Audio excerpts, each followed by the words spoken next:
Hi! ఇక్కడ చూసారా chicken, గోంగూర అనమాట. చాలా టేస్టీగా వచ్చింది. నేనైతే ఫస్ట్ టైం ట్రై చేశాను. చాలా బాగా వచ్చిందనమాట. మీరు కూడా చికెన్ లవర్స్ ఉంటే ట్రై చేయండి అనమాట. ఎప్పుడు ఒకే రకంగా కాకుండా, రొటీన్ కాకుండా డిఫరెంట్‌గా చేయండి. చాలా బాగుందనమాట. ఒక పాన్ తీసుకోండి. దాంట్లో ఉల్లిపాయ, పచ్చిమిర్చి వేసి బాగా వేపండి. తర్వాత ఒక చికెన్ మీకు కావాల్సినంత తీసుకోండి. నేను ఫస్ట్ టైం కాబట్టి కొంచెమే ట్రై చేశాను. సూపర్ టేస్టీగా వచ్చింది. చికెన్ వేసి దాంట్లో ఉప్పు, పసుపు వేసి బాగా మగ్గనివ్వండి. చికెన్‌లో వాటర్ అంతా వెళ్ళిపోయి ఆయిల్ పైకి తేలాలి.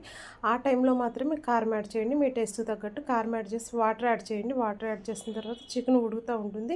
చికెన్ ఇక్కడ 70% ఉడికిపోయిన తర్వాత పక్కన గోంగూర ఫ్రెష్‌గా వాష్ చేసుకుని ఉప్పు కొంచెం పసుపు వేసి బాగా మగ్గబెట్టండి. మగ్గబెట్టి మిక్సీ జార్లో వేసుకుని దాన్ని తీసుకొచ్చి ఈ చికెన్లో యాడ్ చేసుకోవాలి. చికెన్లో యాడ్ చేసుకుని ఇంకా 30% అనేది గోంగూరతో చికెన్ ఉడకనించాలి. అప్పుడు మాత్రమే చికెన్కి గోంగూర ఫ్లేవర్ అనేది యాడ్ అయ్యి మంచి టేస్టీగా ఉంటుందన్నమాట చికెను.